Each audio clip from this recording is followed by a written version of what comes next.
Hello, everybody, and welcome to another episode of Small Business Success Talk. I am your host, Christy Smallwood, and I am, as usual, very super excited to have you join us on this episode.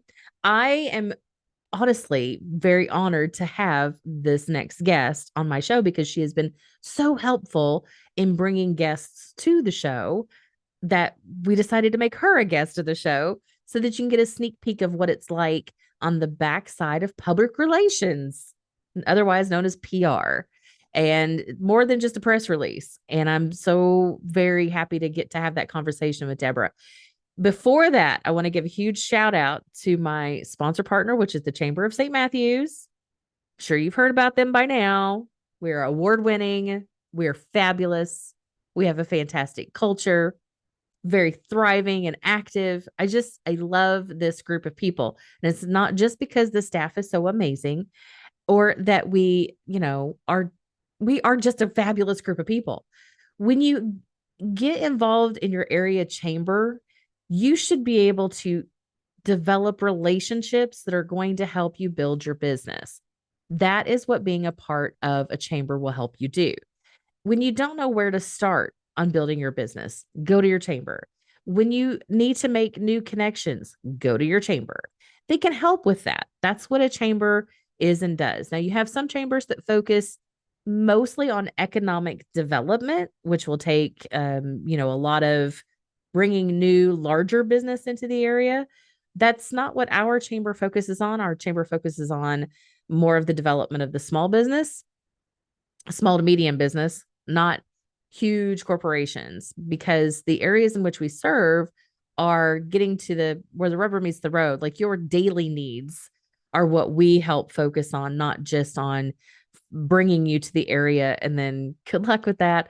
So we help continue to develop you, your teams, your business in the marketplace, in the community, and get you into that community a little bit deeper. So building that relationship is important. And we're going to talk about that today with my guest, Debra Locker Griffin with the Debra Locker Group for Public Relations.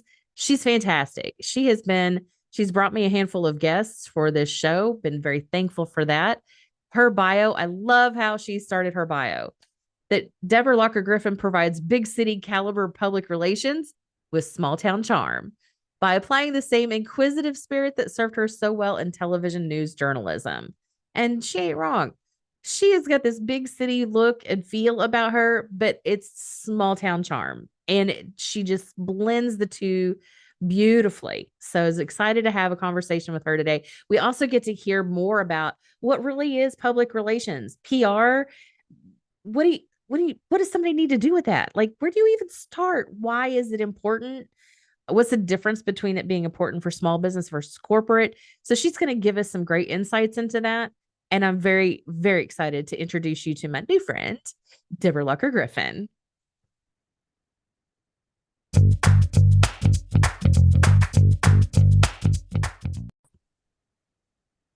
Debra, thank you so much for being my guest on this episode of Small Business Success Talk. I've been looking forward to this conversation because you have been so much of a blessing for this show by sending me some of your guests, your people that you work with. And well, thank you. Yeah, I'm fortunate to work with amazing people, especially a lot of amazing women. And I can tell that you're an amazing person. So I know that you had wonderful conversations with them. So thank you. And then thank you for being willing to have me on. I rarely get to do this sort of thing. So it's actually very fun. Well, it's nice to just like take a peek behind the curtain, if you will, on how some of this stuff actually works and functions. Like, how does one become a guest on the show besides me just saying, hey, do you want to be a guest on the show? It's how do you make those connections and how do you do all the things? So you are a PR professional. What does that mean? That's a good question. And it's like what PR has kind of changed over the years. I've been doing it since 2001. Before that, I was a journalist. So when I started doing PR, there wasn't social media and there was barely any type of like there just wasn't that. There weren't influencers, there weren't bloggers. So that has been a major shift in the world of PR for anyone who does PR. So that certainly has changed the way that a lot of us do business. But what PR is, it's a way of getting your story out and your word out. And it's a third party endorsement. So it's different than buying an ad, and you can absolutely buy ads, but this is what someone says about you. So this is what, this journalist experienced your skincare product, or they went to your hotel, and these are the things that they're saying about you. So it's not what you wrote and you put in copy and you put in an ad or an advertorial. It's what someone else says about you. And typically consumers are very, very drawn to a third party endorsement. They get really sucked in and they believe it because they know that it's not marketing hype. They know that someone actually went and this is their thought. Yeah. So that's what PR is. It's getting those journalists to try your product or whatever you have and then write about it or have it on TV. It's all about storytelling. So it all goes down to your story, what your story is, how you can pitch your story, and then how you can present your story. So with my clients, I get very involved with them. So I'm really not like a one-shot sort of person, unless it's just an amazing opportunity. But I get to know a lot about them, and I often become friends with them because I do spend so much time on the phone or time with them coaching them. But I have to be that person who can speak on their behalf when they're not on the call or when they're not sending the email, because I'm the person representing them, and I'm saving the time from doing that. They've got other things to do. So I have to be able to speak to their industry as well, or almost as well as they do. I mean, I know that you had Liz Toombs on. She's an interior decorator. Mm-hmm. I've learned a lot about interior decorating over my years of working with her. So I have to be educated enough on each of my clients' industries to be able to talk about it. Skincare is something I've worked in from the beginning of my PR career. And I know a lot about pH and all those sorts of levels and concentrations and all of that, because beauty editors absolutely expect me to know it. They will not cut you any sort of break at all. When you get on the phone with them, they're like, okay, what's the efficacy and what's different about this? And tell me about the products. So that industry, I really had a big learning curve initially with.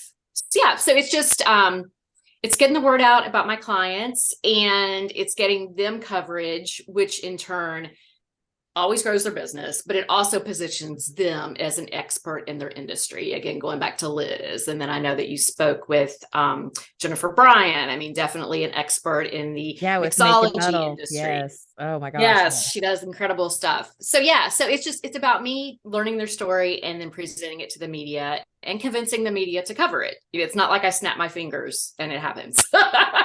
I've been doing this a long time. That's part of your own magic. Yes.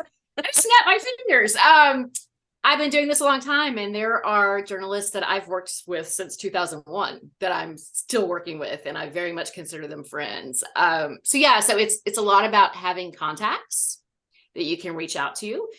They're not always going to say yes to me, but if they don't say yes, they'll be like, hey, let's kind of tweak the story a little bit. So it's definitely a give and take. And then I will help them in turn with, hey, I need a contact who does XX. I know that these are none of your clients, but maybe you know someone, and I will track down someone for them. So it's definitely a win-win. You give, you take, and you help. Really, I mean, it's a relationship. Just like, talking with you. Like, I feel like I've gotten to know you from pitching my clients. But yeah, it comes down to all the relationships at the end of the day. It really, truly, everything is all about relationship. Yes. Back when I first got trained as a coach, they would walk us through the different categories of coaching, one of which was relationship coaching. And I was like, I don't want anything to do with that. And now I've come to terms with everything is relationship. So tell me, you've had long-term relationships with these journalists. How did you, Debra, get started in all of this? Like what is your origin story? Yeah, great question. I am a native Kentuckian, incredibly Kentucky proud. I grew up in the tiny town of Berea, which I know is adorable. Yes. It's the arts and crafts capital of Kentucky. And actually, when I was in high school, I worked at one of the galleries in Berea. So I learned a lot about the industry at that time, which was really, really fun. So I grew up, I'm the oldest of two. And we grew up actually in the country. So I still have a great love for forest and trees and all of those things, because that's what I grew up with. But I went to high school at Berea Independent, which is a lovely little school in Berea that is very artsy. So, and they had a journalism program there. And I instantly was just very interested in it. Not that I wanted to see myself on TV or any of those things, but I love to tell stories and really engage people. And I love to write. Writing is my favorite at the end of the day. And any good PR person really has to be a great writer. So then I went to Eastern Kentucky University, which had a great journalism program, and I graduated, and my first job was at WKYT in Lexington, which is the CBS affiliate there. And I actually was fortunate enough that they trusted me enough that I was working there while I was in college, which Wow. looking back on that, it's kind of a little bit scary, but actually it's still pretty common that, when you are an intern, if you're doing a good job, they'll trust you enough to actually put stuff on air. So Lexington was a great market to start in. Really lovely, warm people there. I learned so much. Then I got married, and my husband was living in Knoxville. So I moved there, and I worked for NBC in Knoxville, which was also a lovely experience. Then my husband's from Louisville, and we had the opportunity to come back to Louisville the first time. So we were in our 20s, and I worked for LKY, which is a wonderful, wonderful TV station. Still have lots of friends there. And then I knew that I wanted to get out of TV by the time I was around 30, because it's not the easiest industry to be in. Local television is not. Really long hours. You tend to work holidays. Very stressful. The pay's not great. The bigger market you get in, obviously the better the pay is. But to start out, it really isn't. But it's just a lot of long days, a lot of deadlines. And I noticed that I was becoming desensitized to crime and to just sad things in the world. And I never wanted to be like that. And when I talk to my TV friends now, they say that is happening to them too. So that's an unfortunate thing about working in local TV, because you are covering crime a lot. So I knew that I had one more stop left in me, and I'd always wanted to live in North Carolina. So we went to Charlotte, and I worked that was the NBC affiliate. So that is where I ended the TV journey. And then I was fortunate enough to land a job with a company called Host Communications, which was in Lexington. It was started by Jim Host, who's a very well-known guy in Kentucky. And he started it as a sports marketing company many years ago. He was actually one of the first people who kind of created the sports marketing model that is so common now for college athletics. And so I went into there, and I was the corporate PR person for Host, the whole entity. And then Host managed several associations, one of which was the International Spa Association, which was as fun as it sounds. So that's how I got into beauty and spa. Yeah, I know. I know. I mean, I know that there are thousands of associations all over the place. And there's an association for associations. But I haven't. Wow, what's that convention like? It's full of beautiful people, and it smells really amazing, and there's lotions and all kinds of amazing things. But yes, so it's the association has been around a long time and is still going strong. But so people that are the members are like the owners of the spas, the directors of the spas. Sure. Not really the massage therapists and the estheticians. They tend to have their own associations. Oh, yeah. So, like the global spa director for Hyatt or Hilton or Mandarin Oriental, those are the people that were members. So it was really an incredible first PR job, because not only did I have a wonderful product to talk about, but I got to go to some really incredible places. And I went to Asia, I went all over Europe. Wow. And it was an amazing learning ground. I was young. I wouldn't want that same level of travel now. And it was before, my son was born while I was there, but so it was just as cool as it sounded. And I made some wonderful friends and great contacts. Then I had my son in 2006, and I was older. I was 35 when I had him. So I was an older mom, and I could tell that I would not want to be in a corporate setting as a mom. And I feel like a lot of women, that happens to them. They just realize, I don't want to have to get dressed every morning and put on makeup and do a 9 to 5 and be in an office. And I was like, maybe I could go out on my own and start my own business. So I built, it took me like 2 years from when he was born. And then I started my company in '08. And we started with a focus on, again, female-owned businesses and in the beauty space. So my first client was a really lovely skincare company out in California, which is where I learned all the skincare stuff from. But I was fortunate that I used a lot of word of mouth and that I had met a lot of people over the years, both journalists and, owners and people that could be clients. So yeah, so here we are today.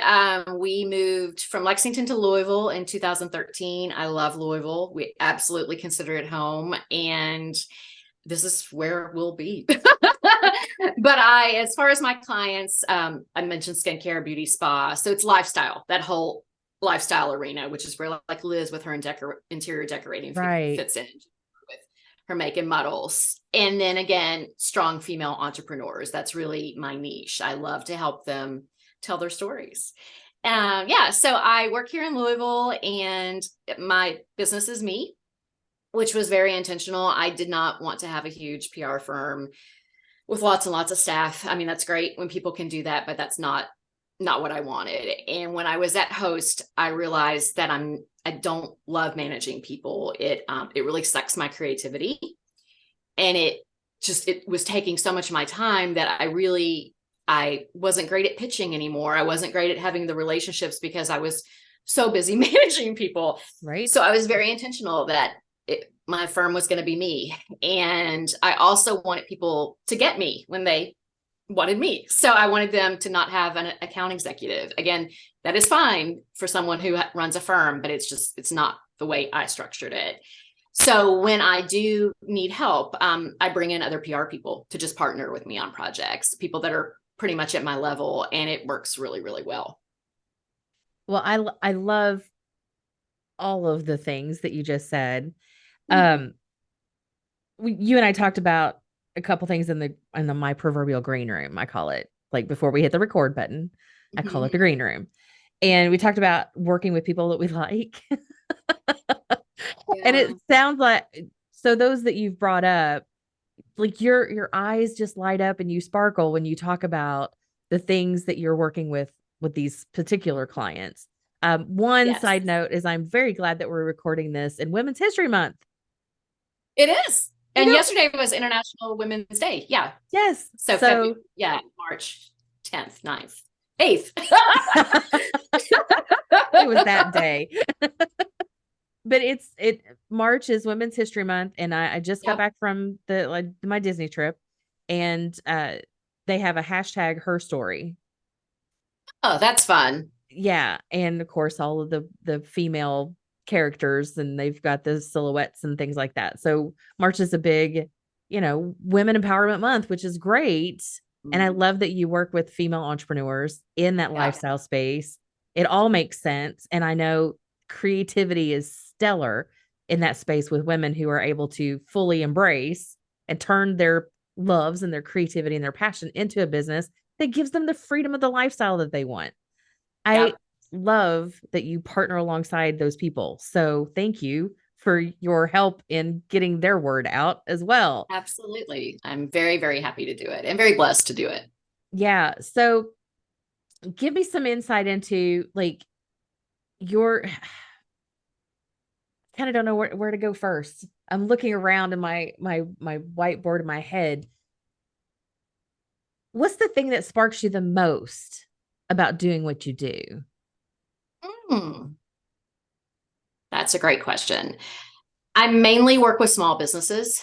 I have had corporations over time, but my sweet spot really is that female-owned small business. And it just makes me really, really happy when they're happy. So when they, for someone, the height might be being on TV here in Lexington or in Louisville. That's like what they wanted to accomplish. And they're so happy. For others, it's, national coverage, Wall Street Journal, New York Times, those sorts of things. But I love it when I can work with them to reach that level and see how happy it makes them and see how it grows their business. I mean, there's that little expression of when you buy something from someone local, there's an actual person doing a happy dance or whatever. It's like Yes. that. Like you can really, really tell that you made a difference for them. Again, when you work with corporations, you can't tell that as much, but you can, there's some of it. But yeah, I really get just a wonderful feeling when I help that small business owner. So let's dive into a little bit on that corporate small business, working with people we like versus people we don't like. What are some what are some ways in which you can truly tell a difference besides just the happy dance between the corporate need for PR Mm-hmm. and a small business need for PR? Another great question. With small business, you can be a lot more creative. When you come into a corporate level, they almost always have, everything already set in place, and you are just kind of added into their vision. Whereas with a small business, you can help them shape their vision and even, shape some of their offerings. I just started working with this lovely boutique resort spa in North Carolina. And I was a guest before I ever started working with them. And I fell in love with the property. And she and I just had a call the other day, and we were both being super creative about, well, hey, let's try this, or let's try that, or maybe you could do this type of treatment. And that just would not happen with like a huge corporate entity. Again, they have their stuff set. So it's really fun to know that you're making a difference, and that, again, you're being creative. And when you're creative about something and you're helping create it, it's so much easier to talk about it and promote it. Okay, let's dive into creativity for a second. Again, I just got back from vacation. I go to Disney because it is one of the most creative places in the world. Yes. Helps me think different or not think at all if I don't want to. How important, like, what are some things that you can do when your juices are like your batteries are depleted, you have zero creativity, but you really need to be creative in a day? What do you do, Deborah, when you hit that spot? Because I'm sure you do hit a wall at Oh, some point. absolutely. Yeah. I go out in nature. I'm fortunate that I live by a big park here in Louisville. So we have kayaks. So I love to go kayaking. I love to hike. I love to walk in nature. I have two enormous dogs, so I will take them on a walk. But like some of my most creative times are when I'm out in nature and I don't have my phone. So, you have to like remember what it was whenever you get back to your phone. But yeah, it's just like things just really come to me when I'm out in wide open spaces. I had same. Mhm. I did not get on the computer for the last 5 days. This is my first day back Yep. on a computer. And even my eyeballs are like, you can read actual words again. Like my eyesight's not as fuzzy as like maybe I do need a break from this computer screen every so often. It would Yes, be we all deserve a huge. break. Definitely need a break. So, what are some things that inspires you? Personally or professionally or both? Either and or? Either and or. Um, as mentioned, I love nature. I love to work out. I do bar a lot, and I love the happy endorphins that you get from working out. I love to travel. If I could do, if I had my druthers and could just do one thing the rest of my life, it would be traveling. And luckily, my husband believes in that, and we've taught our son to be such a great traveler. So anytime I'm traveling, I'm so happy. And again, that's when I get a lot of the ideas, especially when I'm out west. Like we really love like Utah, Wyoming, Montana. Oh, And I feel lots of like great there's nature something in the places. energy out in those areas. It's just so big.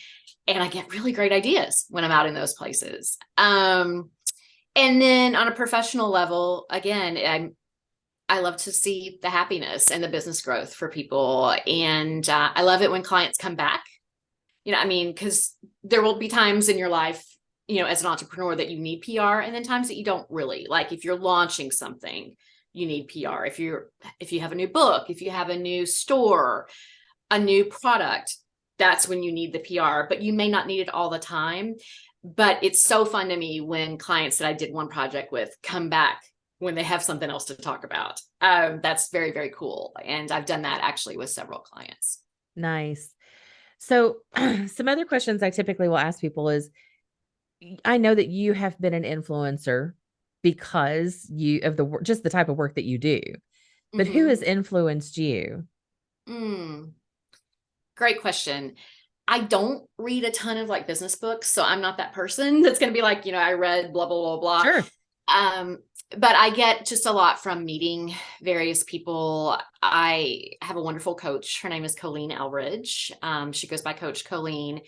And I was fortunate enough to be one of her clients. And that's kind of how we started working together. And she actually just turned 40, and she held a luncheon for 40 women in her life who have made a difference. And I was really honored to be one of those women. So she has made a huge, huge impact on me. And I don't even know if she knows that. I'm going to make her listen to this. And then, I've just been really surrounded by strong women my whole life. My mom was very strong. My aunts, my grandmothers.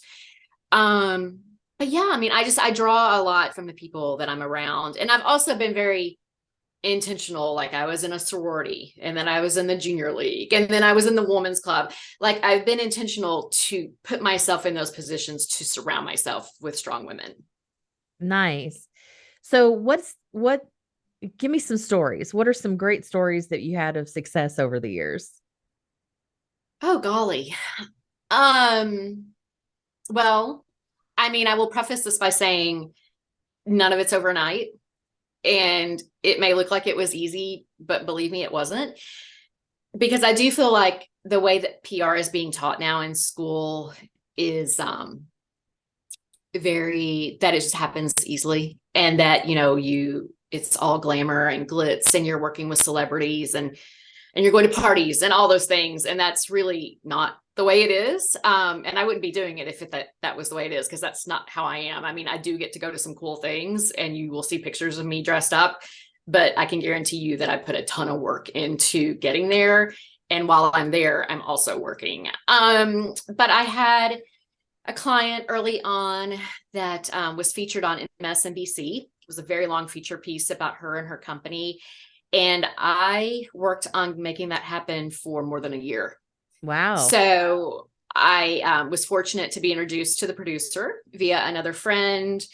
And he and I, started kind of a relationship, and, getting to know one another and that sort of thing. And I would just randomly send him pitches, and there was a lot of no, but he would explain to me why. He's like, this is what I'm looking for, so find that story for me.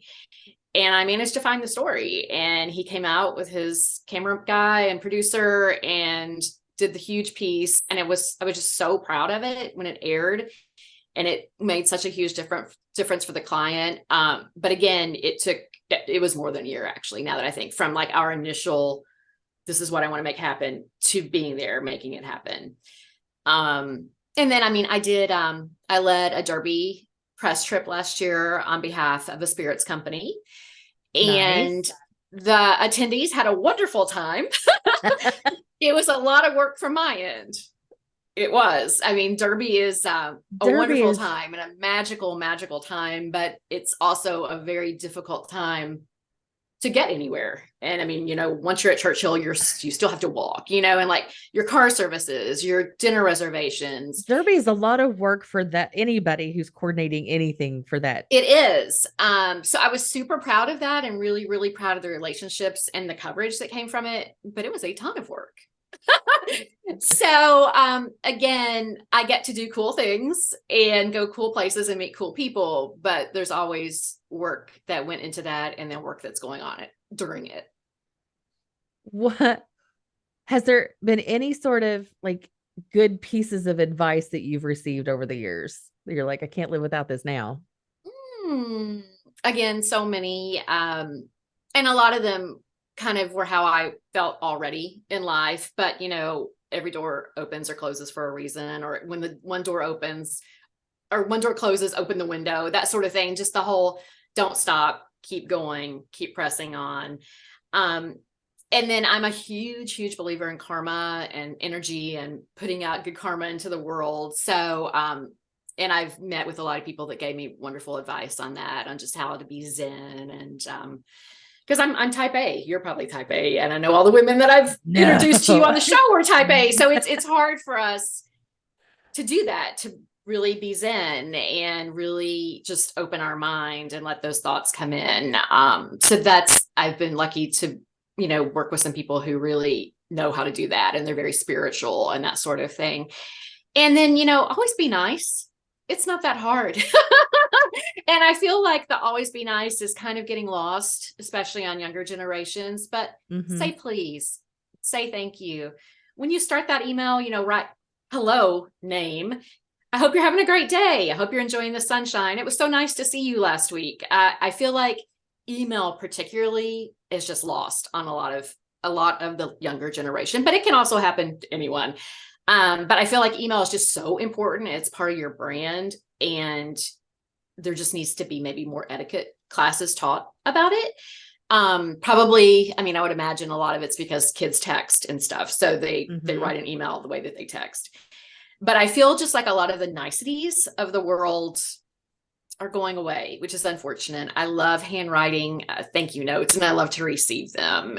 I love to give gifts, so I just feel like there are just so many things that we were taught that I don't know if they're being taught now, or maybe they're just not being absorbed. Probably a little of both. I think there's still some pockets of it being taught out there. I was just working with a new client of mine who that's part of the vision for their new business is to teach that in development for the kids. Oh, that's awesome. Professional etiquette. Are like, yes, please. And I'm over here like, we probably need that for the adults. Yeah. So many things. And I know I have my moments, and I also have my person who I come back and like, did I overstep on that one? Did I do okay? Because like, while I'm slightly brazen sometimes, I guess would be a polite way to say that. I'm a little extra, would be how some of my friends would say that. I try not to be in a bad way, but it's usually very direct. I'm a Leo, lion, type A. And so Leo. Oh my gosh, my son's a Leo. I'm a Leo Virgo cusper. So good luck trying to make me happy. You are stubborn. No wonder you're so successful. Yeah, those Leos are a force for sure. Yes. And that is one good way to say that. So having the take a step back, and before I pounce, right? I need to think things through. So why I love strategy so much, because I know how important it is just to live strategically. Like in everything I do, I implement strategy in a conversation all the way to planning out my year, the rest of my year, or I'll walk around the Disney park. So I'm not. So you're not wasting time. Steps, right? Yeah. You're going to hit 20,000 steps in a day. And I'm like, I don't want to hit 25. Let's see if I could just do 17. That's going to be enough. Yeah. Let's just make this work. I love exercise, but not standing in line for 90 minutes for a ride. So I'm very strategic. So I will think it through. I always tell people like strategy really is just thinking it through before you do it. It's not as hard. Like the concept is very simple. The execution might be hard. And so what you're talking about, just being nice, most people won't stop long enough to think about being nice, because we've since the pandemic opened up this can of worms in our society of like, it's just all out there. Right. And how do we start to navigate some softness again, if you will, back around to us? And I think that women entrepreneurs can do that way better than men, just because of our own nature of being nurturers, we also joke, because I don't have kids and I went to Disney for a week. Why would I do that? It also reminds me why I don't want kids, but at the same time, I don't mind being around them because they're not mine. So right. I can have fun. But you do get into that space of, I just want everybody to be nice and kind and have fun together. And I love what you do with that, because you're making people happy about bringing life into their own business to let the world know that they're there and they get to tell their stories. It's just one of the reasons I have this show the way that I have it, is because I want to spotlight those businesses, give you guys access to my people who are listening or watching, by the way. So, okay. We've gone through stories, we've gone through inspiration, motivates you. So, if you were to give advice to somebody else out there in their own business, what piece of advice would you give them? There's a couple that I love. Don't forget where you're from. And again, that comes from, again, proud Kentuckian, grew up in the country. I mean, we didn't have cable TV. I didn't have cable TV till I went to college. Did you have the three So channels and did you have to turn the yeah, knob? oh yeah. Yeah, Yeah, the antenna and all those things. So absolutely. yeah, so don't forget where you're from and love it and embrace it and use that. When you're from Kentucky, you probably were brought up with maybe a really strong mom, usually. And you weren't exposed to big city life typically, unless you did grow Right. up in Lexington or Louisville. But you knew how to work. You knew how to like do stuff out in the yard and walk your dogs and all those things. So I feel like kids that are fortunate enough to grow up in a small rural area are so fortunate. I didn't feel that way when I was growing up, but now when I look back on it, I'm like, gosh, I'm so thankful that I had just that really normal childhood. So yeah, so don't forget where you're from and be proud of it. And then also, you have a place at every table. So, and again, women, I feel can stumble with that, like imposter syndrome. Why am I here? Why did they invite me on TV? They could have invited 5 other women. I mean, that's a huge thing with women for sure.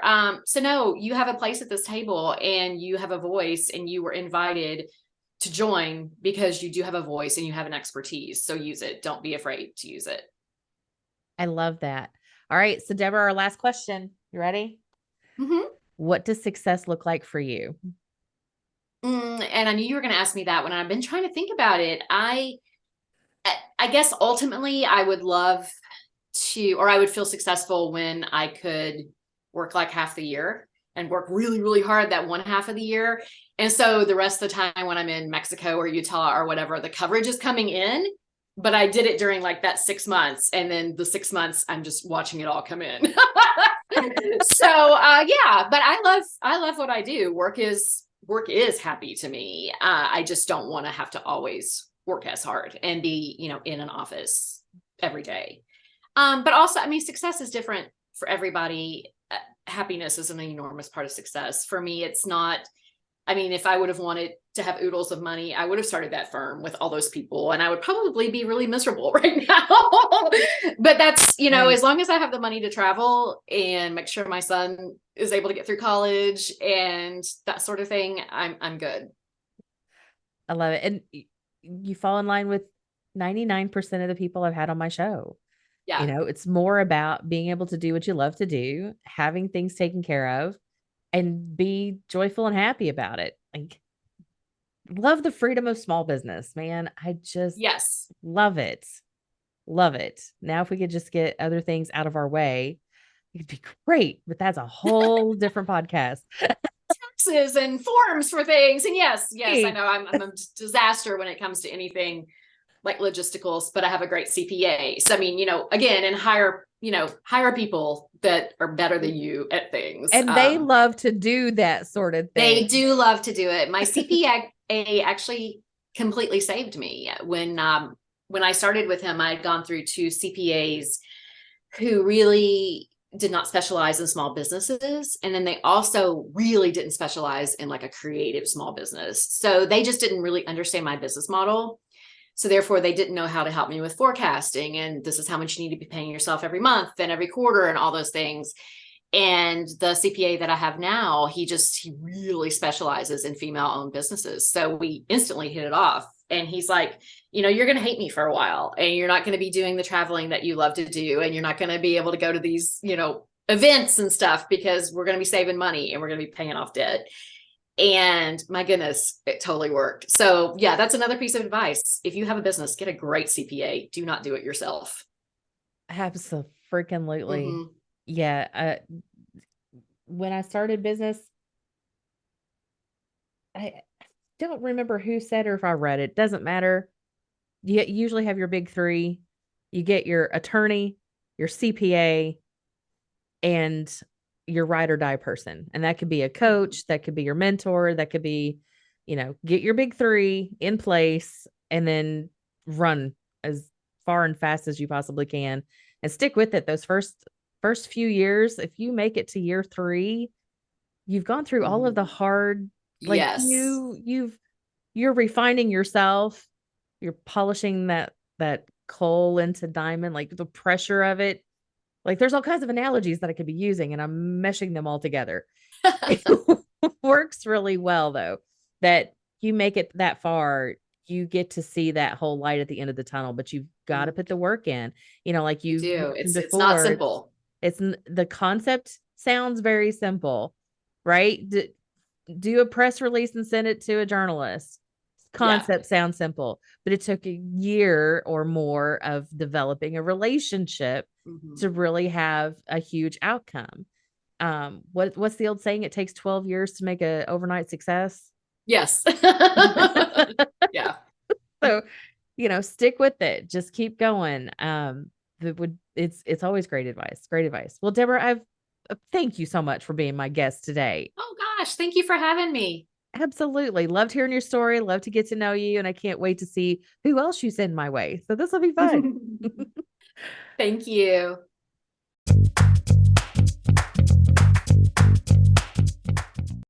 So I hope you guys enjoyed that episode. I always enjoy talking to my guests, but Deborah has been very important for bringing other guests to the show. So I'm very grateful that her business is going well because she's bringing people to me and you as part of what she does. I love that she has inspiration pretty much anywhere and anybody that she meets. If you didn't pick up on that, I want you to pick up on that. Like she didn't have just one major influencer in her life, one mentor. She is able to take pieces of everybody that she comes in contact with, which is a great way to live your life. That you are both a student and a teacher in life. You can always learn something from anybody that you come in contact with. Sometimes it's learning what not to do, but you're still learning. You're still learning. And to be able to be inspired by the creativity of others. I know I've struggled with that over the years because my own insecurities, my own feeling of lost dreams, and it's a whole backstory that we ain't got time for today.